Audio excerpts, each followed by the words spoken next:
Hi అండి. అందరికీ నమస్తే. ప్లీజ్ అండి మన ఛానల్ని సబ్స్క్రైబ్ చేసుకోండి. ఈరోజు స్టోరీ హృదయబంధం ఎపిసోడ్ 5. అభయ్ తన బైక్ను చీకటితో నిండిన ఆ నిర్మానుష్య రోడ్డుపై వేగంగా నడిపిస్తూ వచ్చి స్నేహను చుట్టుముట్టిన రౌడీలను గట్టిగా హెచ్చరించాడు. అతని ధైర్యం ముందు వాళ్ళు ఒక్క క్షణం కూడా నిలబడలేక అక్కడి నుంచి పారిపోయారు. ప్రమాదం నుంచి బయటపడిన స్నేహ భయంతో వణికిపోతూ అభయ్ భుజాలపై వాలి కన్నీళ్లు పెట్టుకుంది. అభయ్ ఆమెను ప్రేమగా ఓదారుస్తూ, ఇక నీకు ఏమీ కాదు, నేనున్నాను అని ధైర్యం చెప్పాడు. ఆ తర్వాత ఆమెను తన బైక్పై సురక్షితంగా హాస్టల్ గేటు వరకు తీసుకెళ్లి దించాడు. ఇక నుంచి నీకు ఏ చిన్న ఆపద వచ్చినా నేను నీ వెంటే ఉంటాను అని మాట ఇచ్చి అక్కడి నుంచి వెళ్ళిపోయాడు. ఆ రాత్రి జరిగిన సంఘటన స్నేహ మనసులో ఎన్నో భావాలను రేకెత్తించింది. ఒకవైపు ప్రాణాపాయం నుంచి బయటపడిన ఉపశమనం, మరోవైపు తన ప్రాణాలను కాపాడిన అభయ్పై ఉన్న గౌరవం మరింత గాఢమైన అభిమానంగా మారిపోయింది. ఆలోచనలతో నిండిన మనసుతో ఆమె మెల్లగా తన గదివైపు నడిచింది. హాస్టల్ గదిలోకి వెళ్ళి లైట్ వేసిన వెంటనే స్టడీ టేబుల్పై ఉన్న తెల్లటి కవర్ ఆమె దృష్టిని ఆకర్షించింది. ఎవరూ లేని గదిలోకి అది ఎలా వచ్చిందో అర్థం కాక ఆమె గుండె వేగంగా కొట్టుకోవడం మొదలైంది. వణుకుతున్న చేతులతో కవర్ తెరిచి అందులో ఉన్న ఉత్తరాన్ని చదవడం ప్రారంభించింది. ఆ ఉత్తరంలోని ప్రతి అక్షరం ఆమె జీవితాన్ని తలకిందులు చేసింది. 20 ఏళ్ల క్రితం జరిగిన ఒక భారీ ఆర్థిక నేరానికి ప్రస్తుతం అభయ్ కుటుంబం ఎదుర్కొంటున్న అన్ని కష్టాలకు అసలు కారణం తన తండ్రేనని అందులో స్పష్టంగా రాసి ఉంది.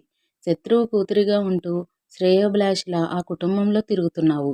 ఈ నిజం అభయ్కు తెలిస్తే అతను నిన్ను అసహ్యించుకుంటాడు అని చదవగానే ఆమె చేతుల్లోని ఉత్తరం వణికిపోయింది.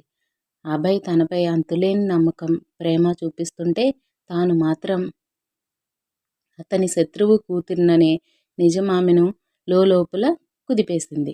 తన తండ్రి చేసిన తప్పుకు తాను ఎంత బాధపడినా గతాన్ని మార్చలేనని ఆమెకు అర్థమైంది. కానీ తన వల్ల అభయ్ కుటుంబానికి మరింత ప్రమాదం రాకూడదని గట్టిగా నిర్ణయించుకుంది.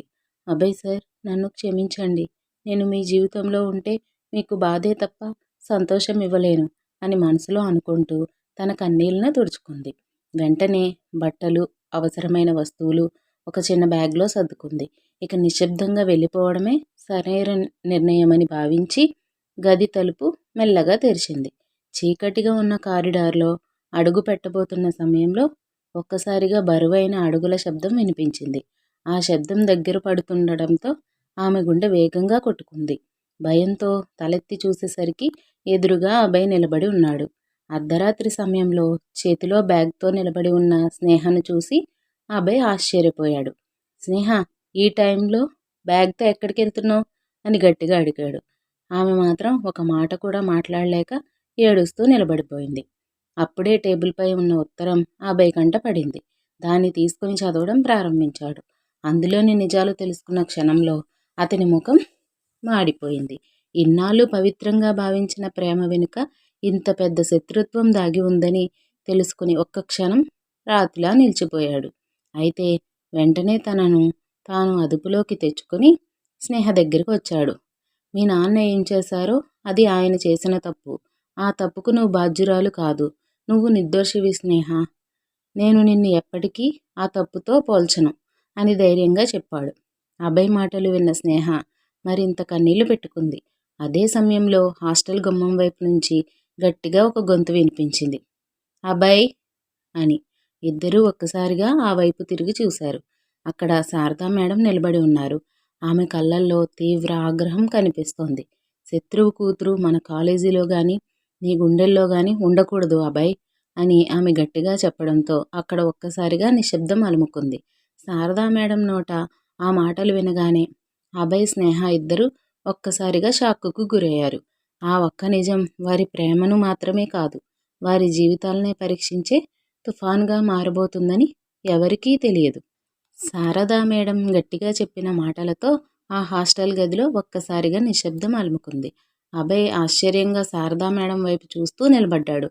స్నేహ మాత్రం ఆ మాటలు విని లోపలే విరిగిపోయింది. శత్రువు రక్తం మన ఇంట్లో కానీ కాలేజ్లో కానీ ఉండకూడదు అన్న శారదా మేడం మాటలు ఆమె గుండెను బాగా గాయపరిచాయి.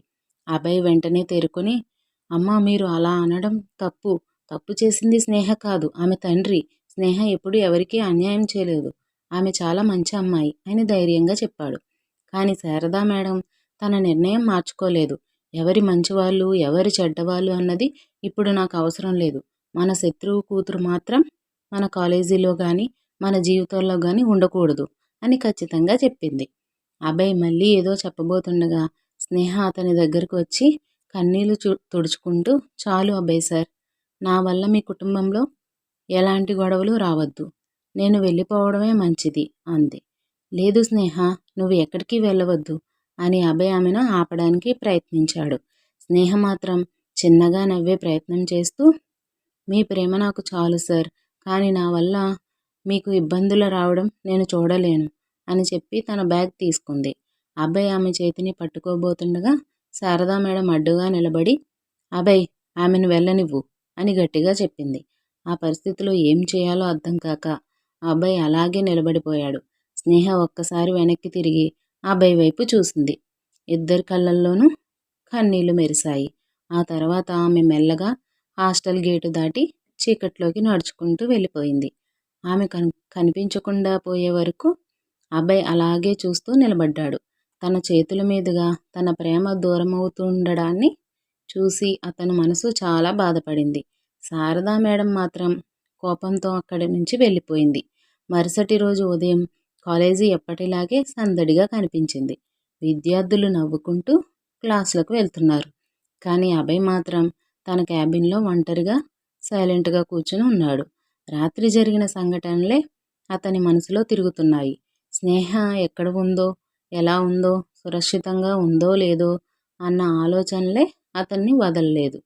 అదే సమయంలో కాలేజీకి వచ్చిన విక్రమ్ స్నేహ రాత్రికి రాత్రే హాస్టల్ వదిలి వెళ్ళిపోయిందని తెలుసుకొని లోపలే సంతోషపడ్డాడు. మన ప్లాన్ బాగా వర్కౌట్ అయింది అని రఘుతో నవ్వుతూ చెప్పాడు. రఘు కూడా ఇప్పుడు అభయ్ పూర్తిగా ఒంటరివాడయ్యాడు అన్నాడు. విక్రమ్ చిన్నగా నవ్వి, ఇది మొదటిదే, ఇక అసలు ఆట మొదలవుతుంది అని చెప్పాడు. మరోవైపు క్లాస్ రూమ్లో స్నేహ సీటు ఖాళీగా ఉండడాన్ని చూసిన రమ్యకు చాలా ఆందోళన వేసింది. ఆమె అందరినీ స్నేహ గురించి అడిగినా ఎవరికీ ఏమీ తెలియలేదు. చివరికి రమ్య నేరుగా అభయ్ క్యాబిన్కి వెళ్ళి, సార్ స్నేహ ఎక్కడుంది, ఎందుకు కాలేజీకి రాలేదు అని అడిగింది. అభయ్ కొద్దిసేపు మౌనంగా ఉండిపోయాడు. తర్వాత నాకు కూడా తెలియదు రమ్య అని నెమ్మదిగా చెప్పాడు. అభయ్ ముఖం చూసి రమ్యకు ఏదో పెద్ద విషయం జరిగిందని అర్థమైంది. రమ్య వెళ్ళిన వెంటనే అభయ్ ఒక్కసారిగా లేచాడు. స్నేహను ఎలాగైనా వెతికి తీసుకురావాలి అని మనసులో నిర్ణయించుకున్నాడు. వెంటనే కారు తీసుకొని కాలేజీ చుట్టుపక్కల ఉన్న ప్రాంతాలన్నీ వెతకడం ప్రారంభించాడు. దారిలో కనిపించిన ప్రతి ఒక్కరిని స్నేహ గురించి అడిగాడు. కానీ ఎవరూ ఆమెను చూసినట్టు చెప్పలేదు. దూరం నుంచి ఇవన్నీ గమనిస్తున్న విక్రమ్ అభయ్ ఇంకా స్నేహను మర్చిపోలేదని అర్థం చేసుకుని మరింత కోపంతో రఘు వైపు తిరిగి, ఇప్పుడు అభయ్కి అసలు దెబ్బ ఎలా తగులుతుందో చూడు అని చెప్పి మరో కొత్త కుట్రకు సిద్ధమయ్యాడు. ఈ కథ మీకు నచ్చితే ప్లీజ్ లైక్ చేయండి, షేర్ చేయండి, సబ్స్క్రైబ్ చేసుకోండి. Thank you.